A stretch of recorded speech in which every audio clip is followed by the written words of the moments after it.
Alright guys, we're back with the second video now. Sorry about that, I was trying to just check if my mic's working. Okay, so first video, we did Unit 3 SAC 1, now we're going to do Unit 3 SAC 2. Reading time 10 minutes, writing 60, again like last time, we're not going to do reading. So let's go.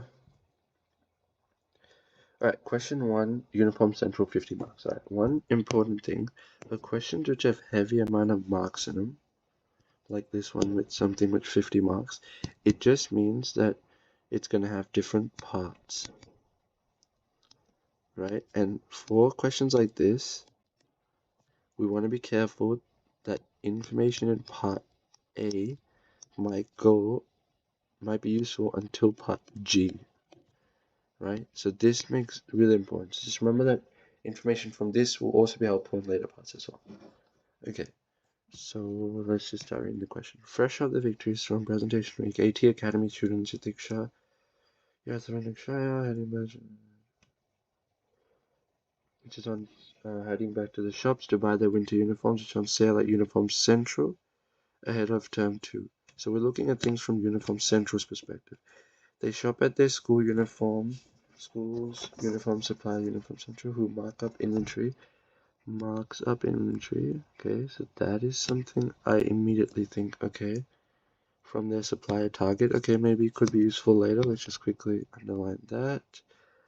Okay, so first important piece of information, 100% markup. That's crucial. I'm in fact going to do it 2 times just to remember that. Reports on a monthly basis could be useful. Okay, so stores are currently open in accordance with COVID-19 density limits and cleaning protocols, however, fitting rooms are still closed. At the start of the reporting period, so reporting period starts on 1st of March 2021, and these are the starting balance. Okay, starting balances are always useful if we're doing a ledger. Oops, I have no clue why I wrote that. Balances. Alright, so we gotta remember that for the ledger, this might be useful. First question, in the books of Uniform Central, please record the following transaction in the general journal. Narrations not required. Okay, brilliant. Let's put an asterisk to remember we don't care about narrations here. Okay, so general journal shouldn't be too bad. Alright, so we're gonna go step by step. On the 1st of March 2021, Yatiksha purchases 1 nozzle winter uniform set from Uniform Central. Invoice this with the credit terms. Okay, so clearly there's credit terms, so that means this is a credit sale, right? And it says invoice, so it's a credit sale for Uniform Central, right? So long sleeve blouse, $33 GST inclusive is relevant. Oops, GST inclusive, including GST. All right, so the total sale, so she's selling a $30 long sleeve blouse, and sorry, Uniform Central is selling that to Yatiksha, and then 60 box pleat shirt, 20 because I'm taking out the GST, plus 70 here. All of this gives me 200, right? So the actual thing she's selling is 200 bucks. Because it's 3-pack, all of it together gives, because I made the same mistake, I thought each pack was $20, but it's actually 3-pack for the $20. So that's $200. And now we can pretty much put the thing in, right? Okay. So let us quickly put this in. 0103. Narrations are not needed, so we can go through this quickly. Accounts receivable takes with GST always. So we're gonna take 220. So accounts receivable increases by 220 because it always includes GST. It's really important that you guys understand that.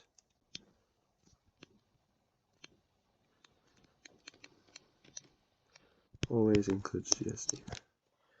Crucial. Okay, so now the next step, accounts receivable 220. We want to go sales 200. GST clearing 20.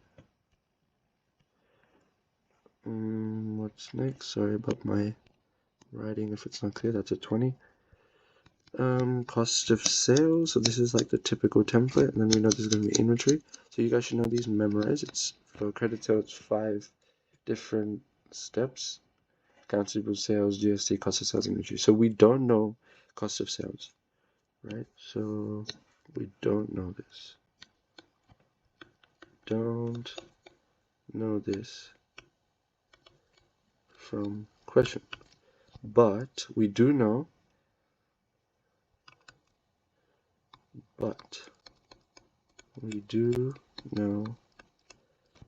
markup equals 100%. And this is crucial, right? Because once we know the markup, we know that it was marked up by 100%, right? So all we have to do is 100%. So we can do, essentially all we have to do is 100% is just 1. So we add, so if we use our earlier formula from earlier, I don't know where to write this, but let's just, to make it more clear for you guys, we know the selling price is 200, right?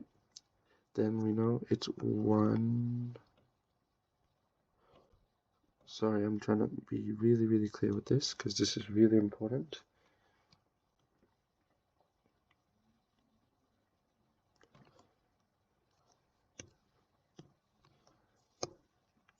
$200 divided by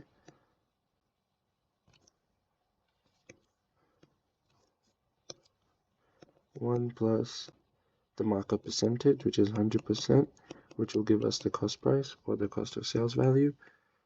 And then here, in this case, 100% is just 1, so it's just 200 divided by 2, which is $100, right? And that's that value there. So you can always just use that formula. Cost price equals selling price divided by 1%, whatever markup percentage is. So I'm just going to small that so you guys understand that. Sorry, I shouldn't have taken that long for that, but it's really important you guys understand that. So that is 100, and this is 100 too. So that should be good. Right, now we can move on to the next part of that question. So we can quickly tick this off. On the 2nd of March, the teacher realizes that the box pleat shirt you purchased is an incorrect size and returns it to Uniform Central. So there's no okay. One quick hint, credit note, right? If you see credit note, usually you guys should always think it's either a purchase or sales return. Here it's clearly a sales return for Uniform Central because we're recording it from their perspective. And she returns the box pleat skirt, which was $60. So this shouldn't be too bad to do quickly. 0203. Then we want to put sales returns as the debit by 60. GST clearing is 6. And then accounts receivable always takes with GST.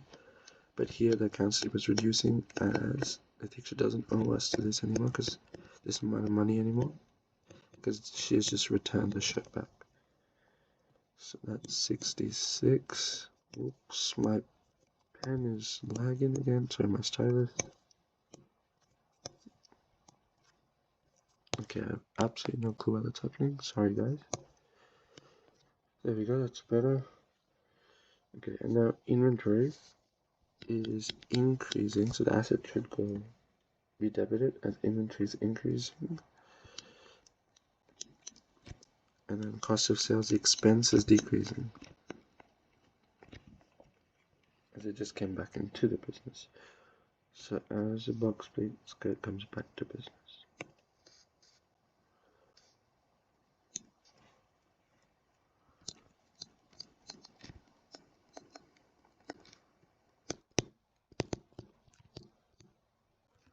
Comes back to business. You don't need to write this obviously, this is just to make it clear. That's why inventory is being debited. Alright, and then we use the markup thing again. So here, so it's clear, just divide by 2 to get this. And that's that. That's quite a straightforward transaction. I'm just going to tick off the second one as well before we go on to the third one. Yep. On the 7th of March, Atiksha settles her account with Uniform Central in full. Okay, so she pretty much just repays whatever she owed, right? And we do need to remember there was a discount in place, but that discount was 10% if paid, actually I should say, within 5 days, right? And clearly she made the purchase on the 1st, she's giving money back on the 5th, sorry, on the 7th, so it's clearly not within 5 days, so we can clearly say discount not granted, right? Simple, that shouldn't be too bad. So she doesn't get any discount. Okay, 0703 bank will increase, so that's why it's been debited, and accounts receivable decrease because it's just paying off whatever she owes us. Now, in regards to the accounts, we have to be a little careful here because she made a sales return. So we just need to remember that accounts receivable increased by 220 there. From here, accounts receivable increased, but accounts receivable decreased by 66 because of the sales return. So she only owes 154 when you subtract those off. That means,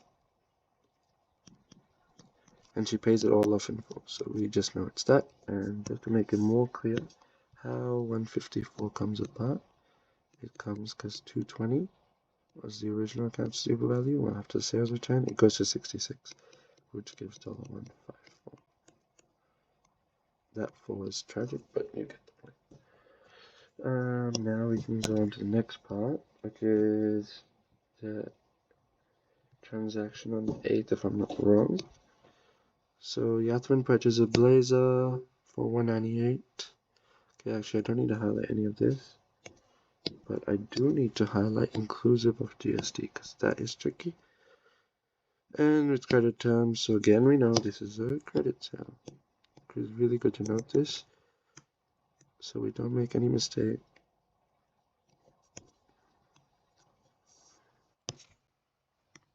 Oops, sorry.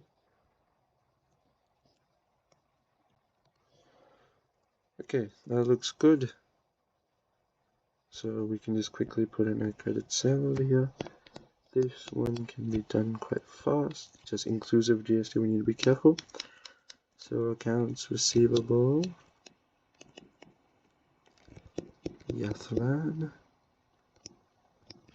198. We don't need to times by 1.1 like we did for earlier because this one gave us the including GST value.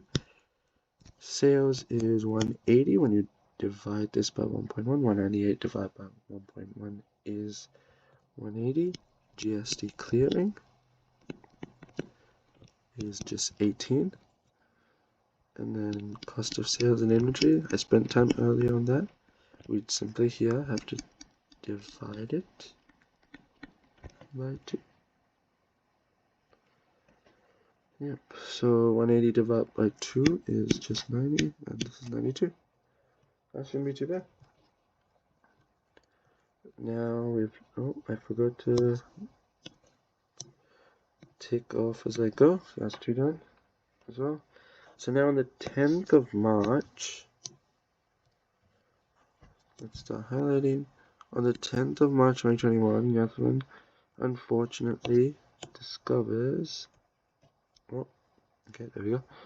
Unfortunately discovers that the stitching of his blazer pocket is undone and gets like a replacement. So this is actually quite tricky, this part. So I'm just going to make this clear when I write this out.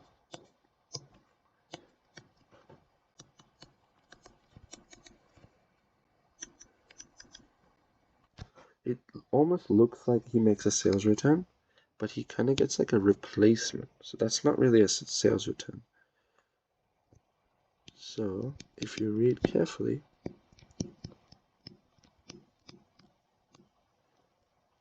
not a sales return. So it's just a replacement. So we don't really need to write any, so no recording required, right? Because he didn't actually return anything to the business, he just swaps it in. So the swap doesn't actually require any for us to record anything. So that one was tricky, but if you read it carefully, it shouldn't be too bad. And because they've tried to trick us, they've actually given us a lot of lines here, more than we need, because they think, because people could make that mistake, and that's the tricky part. So you guys don't worry about the lines, just trust your instinct. If it's a replacement, we don't need to record anything there. On the 11th of March 2021, Uniform Central returns a damaged blazer to their supplier Target for a full refund. So this, again, credit note, but this time, unlike the last one, is actually a purchase return as we're giving it back to our supplier. The same one that Yathrun returns to us, the blazer pocket, the damaged one, we just swap it in. We give him a good piece, which is stitched up well, and the one which is bad, we return it back to our supplier Target. Right? So the template for that one is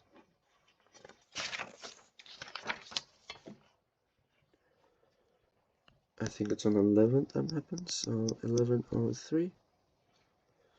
So accounts payable will reduce, which is Target, as we don't owe Target this anymore because we've returned this much amount. Always includes a GST in it, so we do GST clearing. Will in fact increase the liability will increase as now we're not transferring our GST over to Target to give to the ATO, so that means that GST will increase. And then inventory will reduce as we've given it a blazer. Decrease, sorry, inventory will decrease, so that's why the asset inventory is being credited. There you go. Could have written it there, but I just couldn't be bothered, so there you go, and I think that's it. Those extra lines we don't need to worry about because it's the trick for the transaction on the 10th. So that should be good. And again, no narration required, so we're set. So let's keep moving. Prepare Uniform Central's general ledger. Oh, whoops.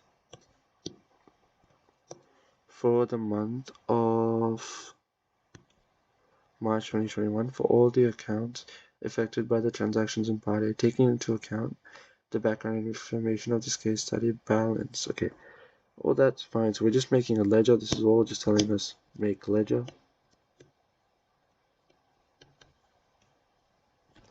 Right? But then the important part comes here. It says balance the relevant accounts at the end of the period and carry forward the balances to the next period. For the relevant accounts, foot the remaining accounts, which are not required to be balanced. Okay, so footing, balancing. Two things we're doing, right? In accounting, footing is never actually going to be accessible in like the exam, because in the exam you're actually going to learn how to, you're going to have to be required to close revenues and expenses. But for this SAC, we're just going to start with close revenue and expenses. Yeah, but for this one we're just going to focus on footing. And balancing is done to our assets and liabilities. There you go. But footing is done to revenues and expenses, but in the exam, and I think even for your SACs, at least for my SACs, we never actually footed in our SACs, we only did closing. Okay, anyways. So let's go to the ledger part now. So our first transaction, let's quickly go back. You can use a general journal to do it, but I think it's a good practice to not actually look at the journal, because like if you see in the 2023 VCA exam, it was actually a balance the adjustment question, which is, for now, I don't know if you guys have done it yet, but it was only directly to the ledger, so it's good practice to be able to do ledgers without looking at the journal. So let's do that here. On the 1st of March, yep, so it's just sales return again, I think, yeah. So we just put what we wrote here, but in ledger format, but let's not look at it. Let's be smart. But, oh, okay. First thing when you start ledgers, I completely forgot. Let's start with the balances from the last period. And this is the common mistake people forget.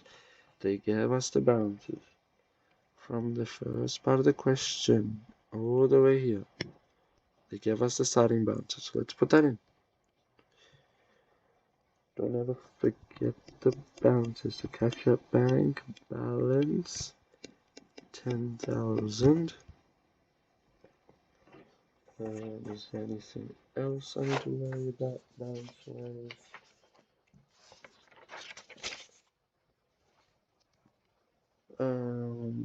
Inventory has a balance.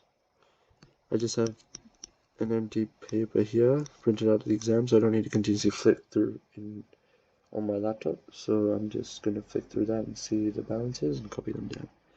So, this pen sometimes just absolutely chooses to glitch up on me. Sorry. Balance 5,000. It's all from up there, so I'm not going to keep scrolling. You guys can have a look at that. And is that it for the balances? Wait, let me just have another look. Actually, accounts payable has a balance. And capital, okay, yep. I thought I saw a mistake in my printed piece of paper. That's fine. No, it's all good. 0103 balance. And that's 2,000. Okay, so now we can start doing our ledger thing. Right, so the first one was the accounts receivable one, right? So once you've done the balance, it should go rather smooth if you go step by step and complete the whole transaction. Right, so 0103, remember your template, accounts receivable, and the cross-reference is going to be sales / GST clearing, right? And that is an awful, right, G, so I'm just going to do that again. And that's 220. And now we can go to sales. So GST clearing, we can also quickly go here. 01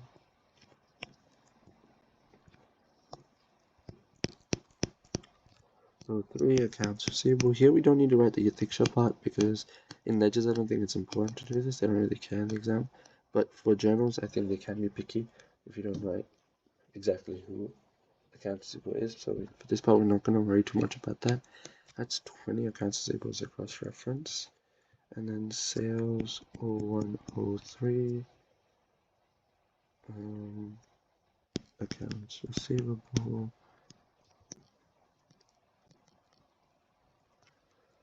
Accounts receivable, yep, and that's 200, and cost of sales expense is increasing, so it's going to be debit. Cross-reference inventory, and that's by 100, and then for inventory up all the way here, it's going to be credited cost of sales by 100. Alright, so that's the first transaction done from the looks of things. Okay, the second transaction, you think she realizes the box which her trade budget and then credit blah blah blah. Okay, yep, this is just a sales return, right? So let's go all the way to the bottom for the sales return. So the sales return is going to be debited, right? And then the cross reference will be accounts receivable.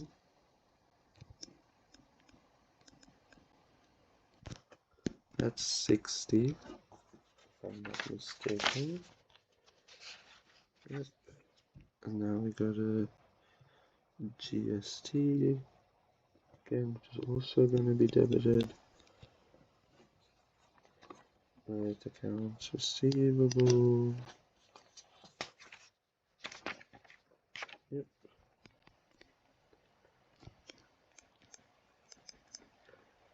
That's 6, and then we need to go to accounts receivable, which is now actually going to be credited against sales returns.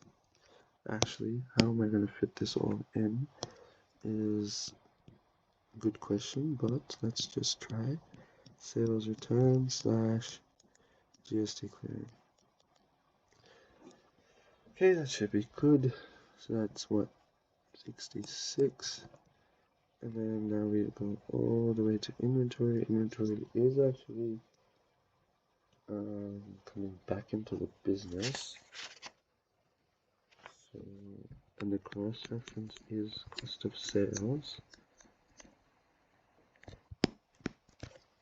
And then cost of sales is all the way here. The expense is reducing, so we're gonna credit that. Inventory. And that's 30. So that's good. So far we've done 2. They just take a bit longer usually, especially when you're not looking at the journal. But I think it's really good practice to do it this way. On the 7th of March 2021, Yatisha settles her account with Uniform Central. Okay, so this one shouldn't be bad at all. So you know there's no discount or anything. So she's just simply settling in her account on the 7th.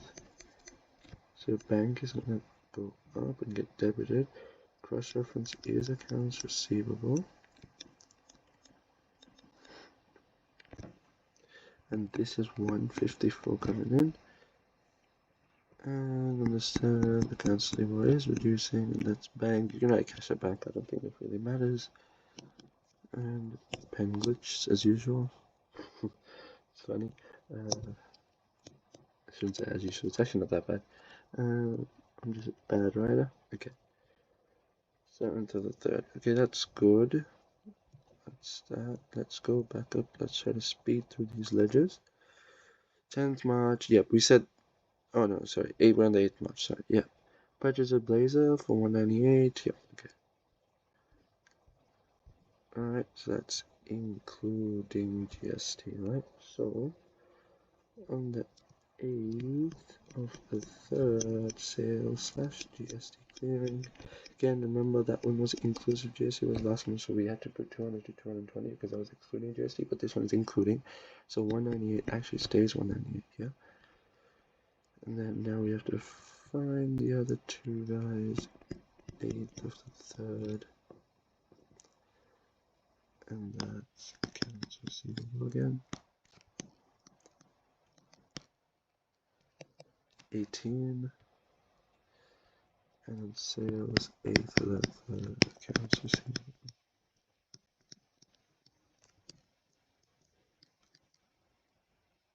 That is horrific writing for me, sorry. I'm just trying to be fast for a change. Accounts receivable 180. Yep.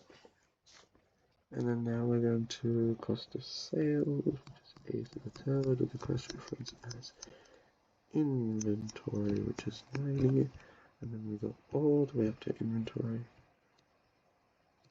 which is 8th of the 3rd. But this time it's being credited, so the cost of sales as a cross reference, and then 90. 10 transaction was again, there was a replacement one, so we ignore that completely. That's quite tricky. And then on the 11th, it's the purchase return. Yep, so it's the purchase return if I'm not mistaken. So here, accounts payable on the purchase return is going to reduce. So if accounts payable is reducing, it's going to be debited. So that should be like this. Inventory slash GST clearing. It's 99. Let's go to GST real quick. 11th of the 3rd. And here we put accounts payable now. And then that is it. best, but I can deal with it. Hopefully you guys can deal with it. Accounts payable. And then inventory, which should be up here. Money, reference again. Accounts payable, and I think that's good, guys. Now all we have to do, don't forget, question is worth 19 marks. It's not as simple as doing the ledgers. We actually gotta foot and balance them. I think a good step here is actually to mark what you have to put in balance. So what I would do for that is actually go and write what each of these is. This is an asset, so it need to be balanced. Asset,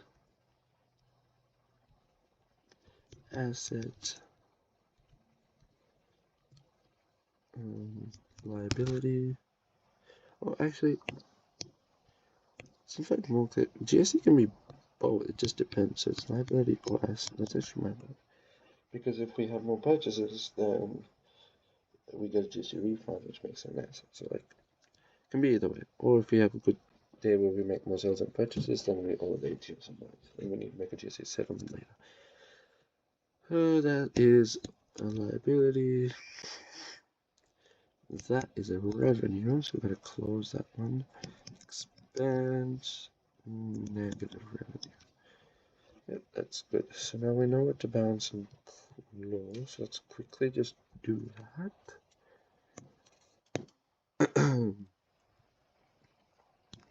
So for balancing, we just tally them up on both sides. These are ones, hopefully you guys can see that, not 7. 31st and the third balance, so that number must be, is a number going to make both sides equal, so that's 10,154, 10,154, and then we just put in for the next month what it's going to be. So balance 10,154. So that's good. Let's just highlight that so we're clear. Which might be useful in the trial balance later because I saw a sneak peek of that already. Then let's balance this one up as well.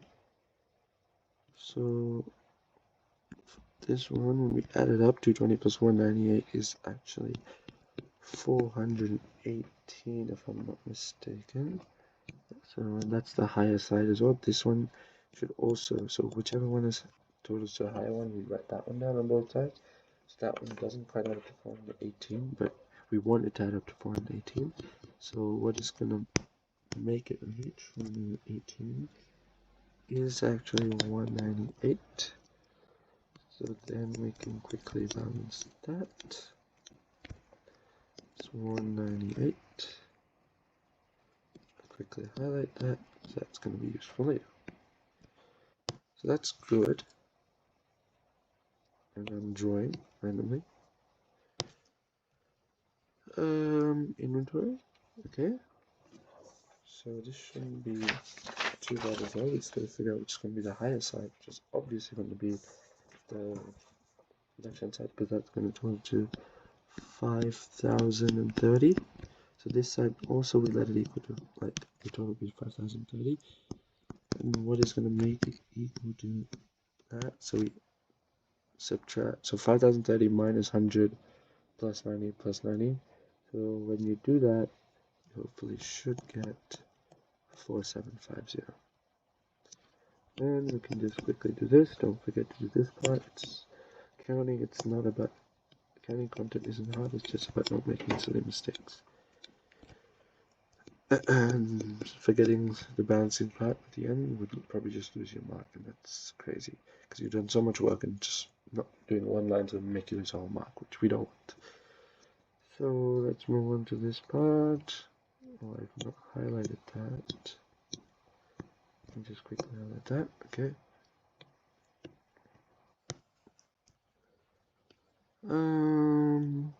Alright. So that is going to total to 47. So we want this to also be total to 47. 3103 balance. So that should be 41 if I'm not mistaken. So this is going to, so GST in fact will be a liability for them. They're going to have to make a GST settlement later. Because they have more sales and purchases, which is a good thing for this business. The eye looks weird. Okay, so that should be 2000 here, 2000 here as well. And how is that gonna end up on 2000 is if I add 1901 more, so again they're gonna have to some accounts payable is like already, why am I already 1901? I'm supposed to write the date here and ends. Oh, wait, that's actually a 4, my bad. See, I'm making the mistakes what people say.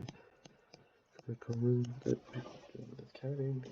It's just about stopping these dumb mistakes.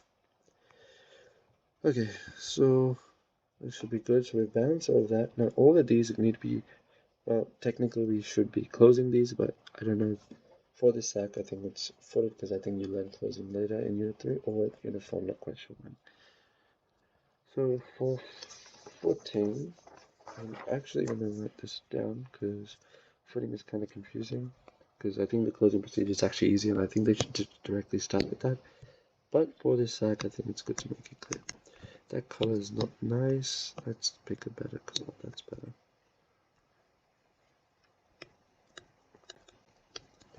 Like orange, not that you care. For footing, we should tally both sides. Tally both sides, like the debit and credit side, and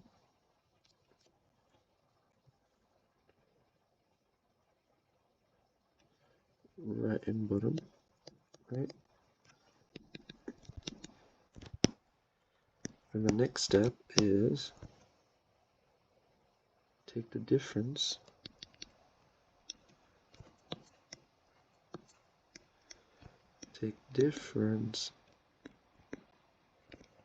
between the tallied numbers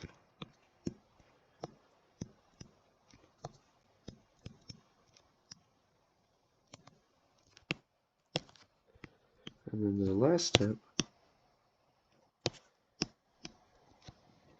is to write difference in circle inside with the greater tally. Okay, so that shouldn't be too bad. So we can start by quickly telling this one. This is clearly 0. So when you subtract these two off, so the first step was to tally them off, now we subtract. Find the difference between these two, 380 minus 0 is 380, and the side is bigger, we just write that number here. Put 380 there. This one, 190, that is 30, so we simply put 160 here. And that's 60, that's 0, so we just 60 and then we circle it. So that shouldn't be too bad, according to me.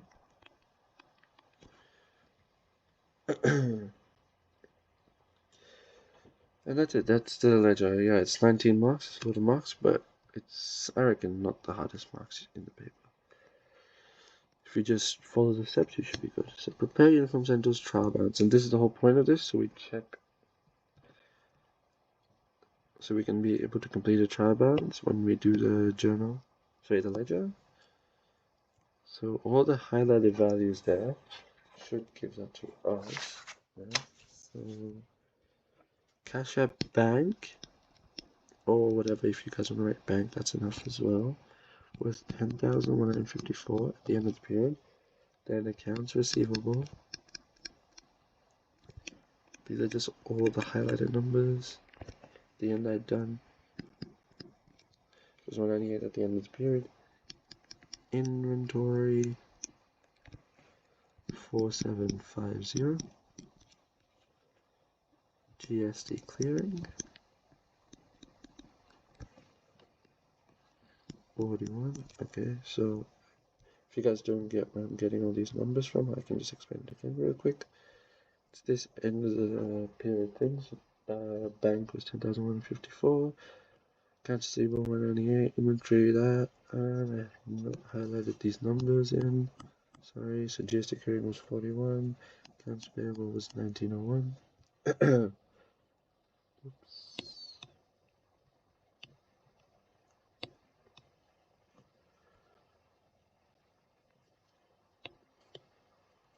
Yeah, I don't know why that's not raising off. And that is another one of those for sales revenue. It's 380, closing cost of sales 160, and sales revenue 60.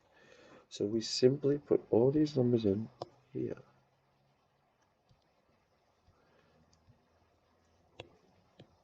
I cannot scroll for some reason today.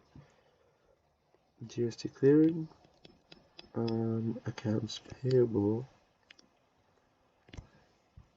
that's 1901. Sales revenue is, one second, just checking really quickly. Yep. 380, and then cost of sales. Make sure to put it on the right debit and credit side, like so, because cost of sales will be on the debit side, 160. Sales return is a negative revenue, so it will also be on the debit side, to 60. And then when you total this up, you should get 15,322. And then on this side, you would think, oh, why does it not balance? But then that's because at the complete start of this, one of the balances we just did not even do anything about, and that's this guy, capital 13,000 credit. And this is the one most people will forget, and that's why they'll think, oh, I've completely bombed my trial balance because it doesn't balance. But then you remember that, oh, the capital goes in here as well, which is the most important one, which is what most people will forget. So don't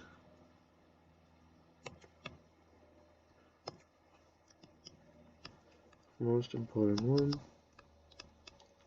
don't forget.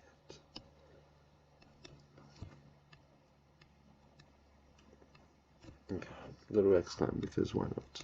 Actually, let's make it clear, 3 exclams. And that is, like we said, 13,000.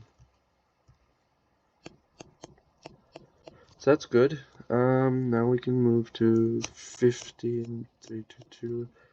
That's because I've already tallied this earlier, guys, so I know it balances. I just had my phone up and I was just doing it right now. So yeah, that tallies. If it doesn't tally, it's usually because you made probably a mistake somewhere. Sometimes a smart way to catch your mistakes is to figure out what is, say your debits add up to 15,000, your credit's 16,000. That means you made a 1,000 mistake somewhere. Go back in your ledger and hunt that mistake out. It is quite annoying, but it's something you have to do. But if you're in a time situation and you feel like, oh, what do I do now? Should I just erase everything and do all of it again? No, never do that. Because, okay, say your thing doesn't balance, your trial balance, it's probably just a 1 mark mistake. Most of your ledger would mostly be right. Because I know one of my friends who, because they in the aim to get like a perfectionist, try to get everything right, they ended up erasing everything and having enough time to finish it all the way through. So if you do make a mistake, try to go back and look through it. Don't erase everything and do it again. So that's kind of my tip. So provide 2 errors, bit of theory, because this is actually the easiest theory you could get. 2 errors, why have I highlighted as something else? 2 is the most important part in the 2 errors, yep. That can be revealed by the preparation of a trial balance. Okay, so for this one, there we can say 1 is if we accidentally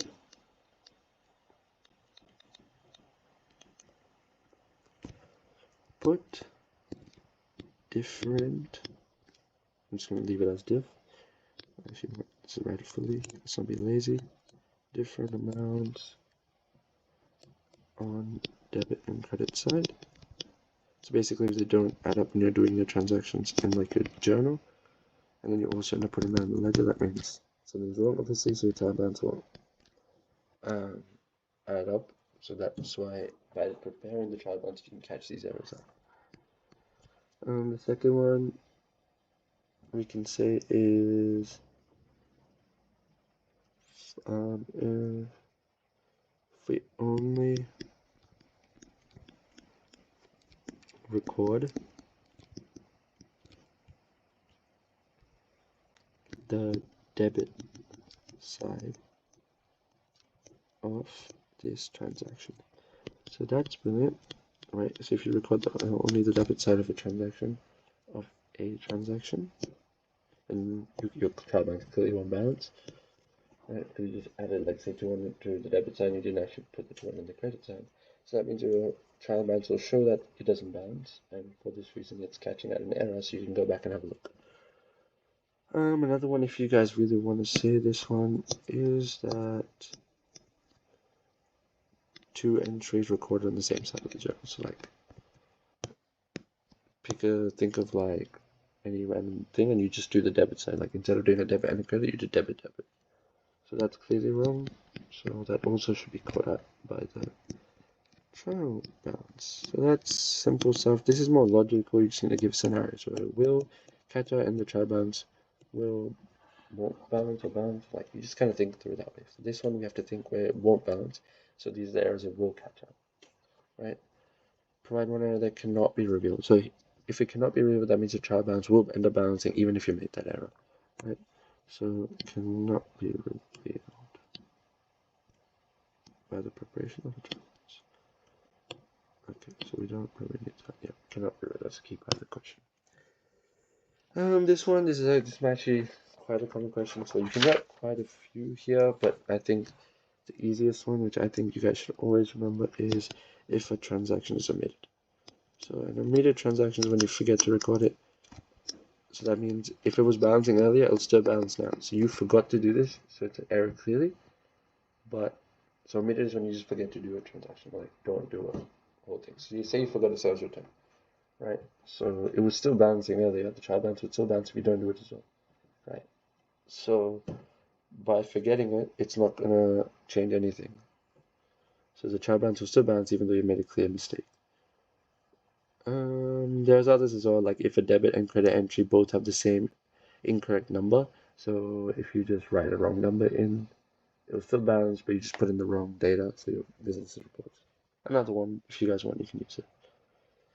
But yeah, I'm just gonna write this one for here. Okay, prepare uniform centrals, classified balance sheet. Usually balance sheets are quite annoying, right? But that's because I've seen in like unit 3, at least my school never, like in unit 3, you do everything in like the cash receipts journal and all that, which I actually find really bad. No, sorry, not unit 3, unit 1 and 2. Why am I saying unit 3? In unit 3 and 4, you learn the whole debits and credits, the journals, the ledgers, and I think balance sheet becomes really easy after that. My number one tip is, if you get a balance sheet in the exam, which I don't think will ever come, I think it came in like one exam in like 2014 or something, I don't remember, in VCAS 2014 exam, but I might be wrong with that. But if you do get a balance sheet, it'll catch up many students and you can really show your understanding there.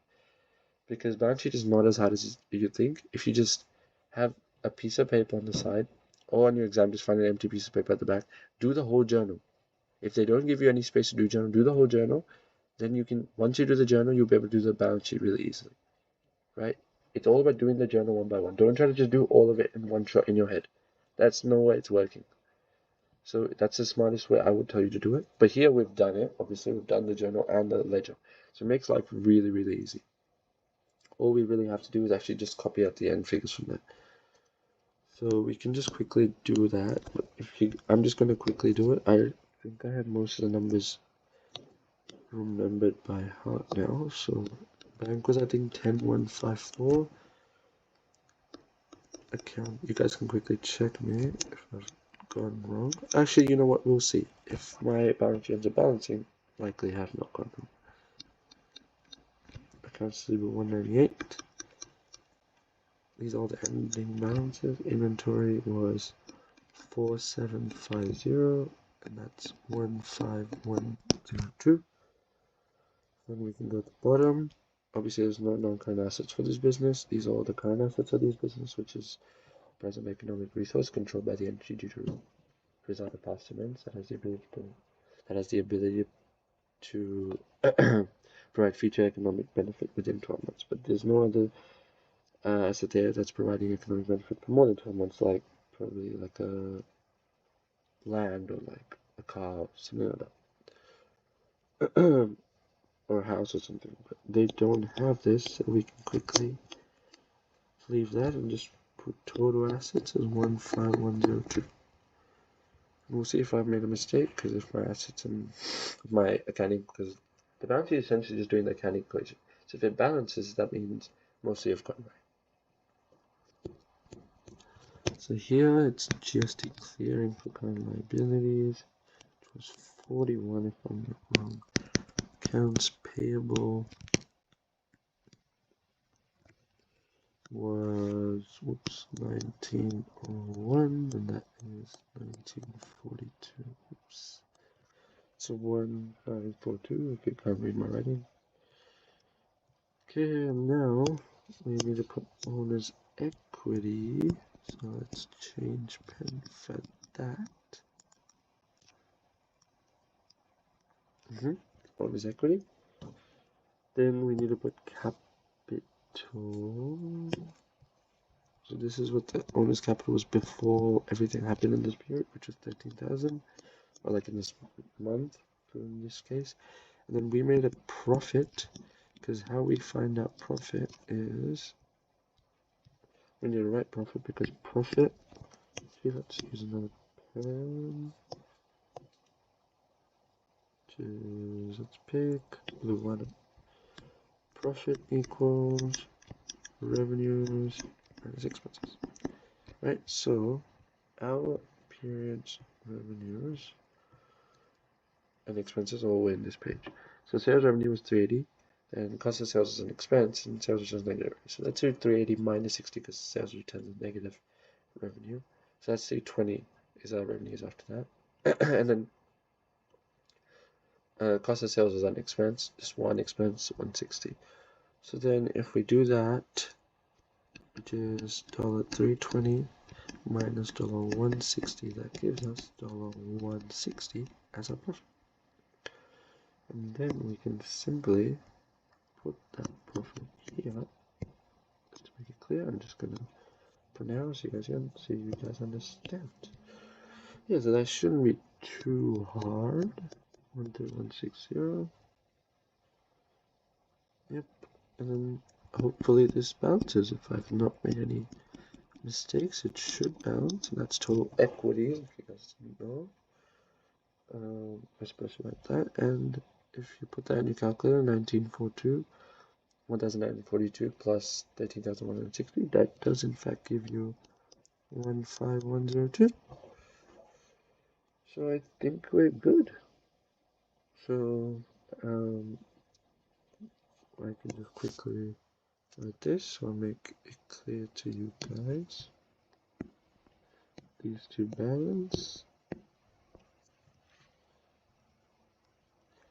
balances, so satisfies the accounting equation. So we must there, right?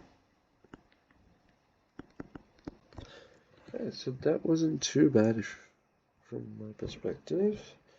Okay, so this is quite tricky. Okay, so statement of account. Okay, now I don't think many schools actually go through this, but technically this is part of the study design, I think. So they could technically ask you this. In April 2021, Akshaya makes the following transactions with Uniform Central and asks you to prepare a statement of account from the point of view of Uniform Central to help her verify the accuracy of the statement of account given to her by Uniform Central on the 6th of April. Okay, so we're trying to make a statement of account, right? So first thing to realize from Uniform Central's perspective again, really important to realize is uniform central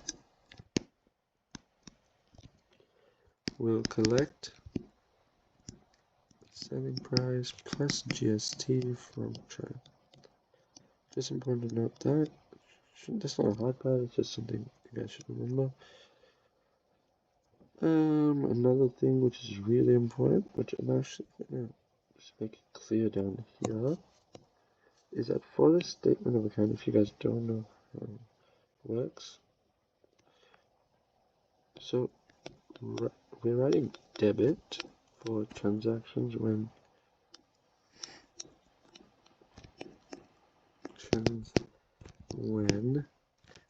the owing to uniform central increases, right? So say she makes a sales, then owing, like a credit sale or something, and the owing is increasing, so we're gonna write that as a debit in the statement of accounts. It's like kind of weird this way. And then we write a credit, credit for transactions when owing to the uniform central decreases. So like when she makes like a repayment or something, like she owed this much amount, she makes a repayment, so it's like a credit. And this is like kind of the gist of it. And I think when you guys see that when I'm doing it, it'll make more sense. This even I didn't know, so this is in the study design technically, but it's good to know. I would rather know it and it not come than not know it and then it comes. So it's just good to be safe and understand this. So for this one, let's go through it step by step again. 0104, just first of April, she purchased a winter uniform set consisting of 8 items, including GST, and it's 8 for all of them. Whoopsie daisies. Okay, so it's 400 in total for the 8. Yep. Invoice, so it is a credit sale, but there is a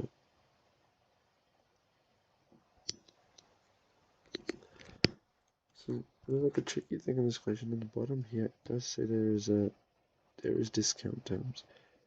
These discount terms say 10% if paid within 5 days. I think many people miss out on this, so I think it's really important that you guys read carefully. I think you get the point. So I want to read that part carefully. So we can now go ahead and 0104 details. We just write the source document into details. So that should be invoice number 010421. And the owing is increasing, right? Because Akshay is owing more when they make a credit sale. So the owing will go to 440 including the GST. And we write 440 here. This is like how a statement account works. And for the next one, which I think on the second, I think I went ahead, that's why I noticed. Yeah, 2nd of April, she decides to return the following. Credit note already giving me a hint that it is sales return, I think. Yep, she decides to return these things. So let's quickly make a note of what she's returning. So she's returning 20, because we're going to collect with the GST, right? So 22 plus 66. This is the socks is 22 and skirt is this. Then 2 pairs of stockings, $10 each, with the important excluding the GST. So that's excluding GST, so plus 11 plus 11. Right? So this is a sales return. So we're going to write the source document here, which was credit note 020421 or something. I mean, it doesn't really matter if we're going to round it up. You guys gotta just copy it, right? I think the sales return was worth 100 and $10 including the GST within it. So we write that as a credit because that's going to reduce the owing because she's returning it, so she doesn't need to repay that part of it. Right, so we write that as a credit if you realize this thing, because this is crucial to understand for this one. And because of that, 440 debit, 110 credit will actually make this 330 debit now. So just reduces the debit card. Then on the 5th, she makes she settles the remaining balance, and again, this is a trick part of this question. She makes the purchase on the 1st, she makes the repayment on the 5th. It is within discount, so discount is granted here. So that's really important to catch on to.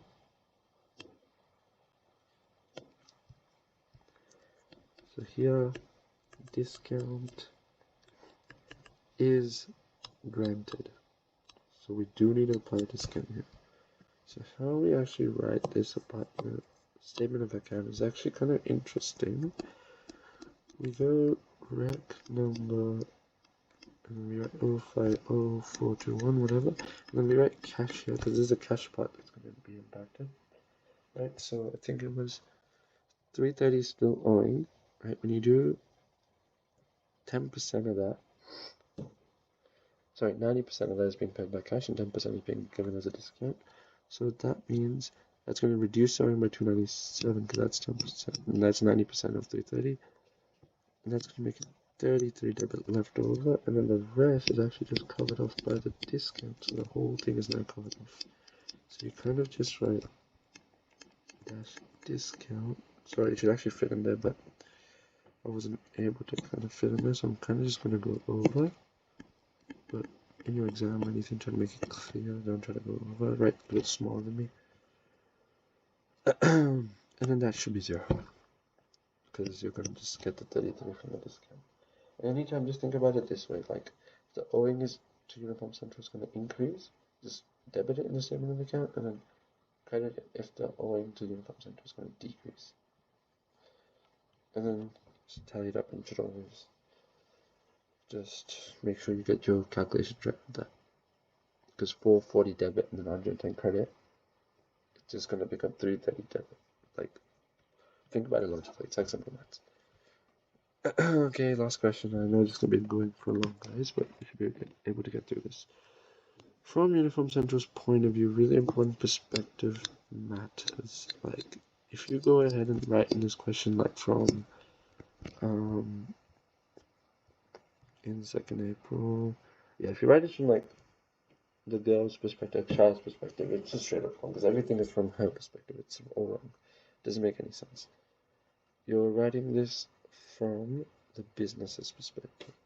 So the business's perspective, because from a child's perspective, if you assume a child is a business, child's perspective, it's like a purchase return, so all the transaction goes from that. But then from your perspective, it's going to be a sales return. So it's really important to think of it that way. But here, child is just like a normal person, she's not a business. But if she were to, then it would be kind of confusing. So here's a sales return. So again, I'm not going to write the whole thing because I think this video has been going for quite long. But I will think it's really important that we identify how to do it. And then the rest, I think you guys can handle yourself. We will do the table because I think that table is really useful. So 2nd of April transaction was a sales return. Right, I'm just gonna write this to make it clear. So now let's do the table. So I think the table is the way to make it clear, straight to the point. And I don't think I've made mistakes with this table. So I really suggest this table. Okay, so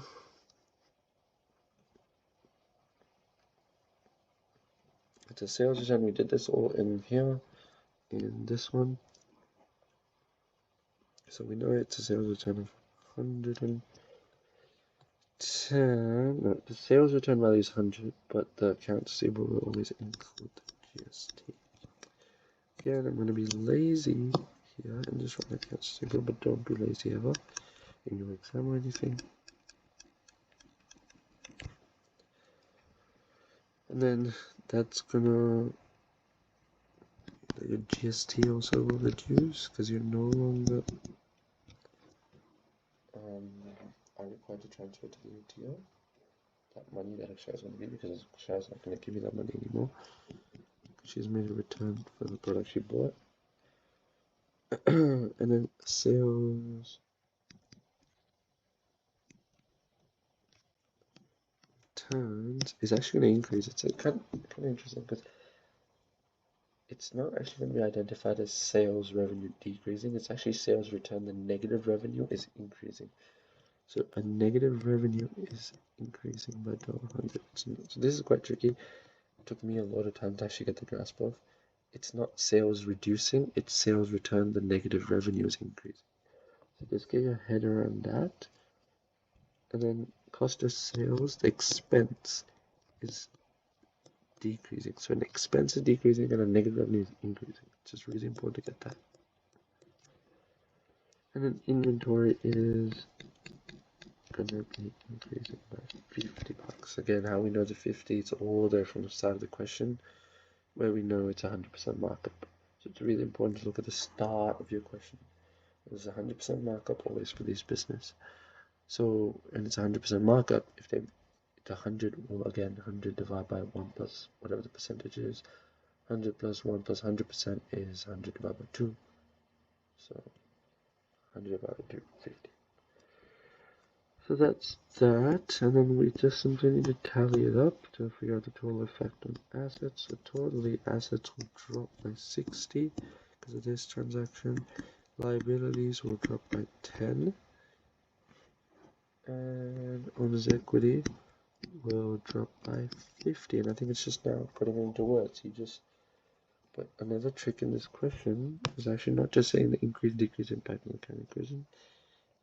Actually, if the transaction on the 2nd of April in party was not recorded, so this is actually an omitted transaction question. If you remember from last time I said, an omitted transaction question, we want to say it in understated or overstated. So again, I'm not going to say do the whole thing in written words, but you guys have to write your answer. So it's always in words, not just do this table, but I think it's, once you do this table, it's just putting it into words isn't too hard. But it's really important to say anytime you have a decrease, it's always going to be overstated when you're writing into words, and whenever it's increasing, you write understated. And this table should help you always get to do these omitted transaction questions pretty easily, I would say. So just this table is your guide. And we should be done. I'm probably just going to just say it out, because I think saying it out shouldn't hurt me. And I'll quickly finish this video off as well. So we probably want to answer the question like, if the transaction on 2nd of April 2021 was not recorded, accounts receivable using the table would be overstated by $110 and inventory would be understated by $50, leading to assets overall to be overstated by $60. And then the same for GST and owner's equity. Owner's equity, I'll say that because I think it's quite tricky. Overall owner's equity will decrease, not decrease. Again, I made the same mistake that I told you guys. It's an omitted question, so we don't want to say that. We want to say overall owner's equity would be overstated by $50 if the 2nd April transaction was not recorded. This is because sales return, the negative revenue, would be understated by $100, and cost of sales, the expense, would be overstated by $50. Something like that should do. So yeah guys, that was the video, and we're done. We're finishing under time. Here, usually if you have some time in the exam, you probably want to just go through and check your responses, and then you should be good. So thanks for that video guys, and I'll probably see you in the next one. See ya.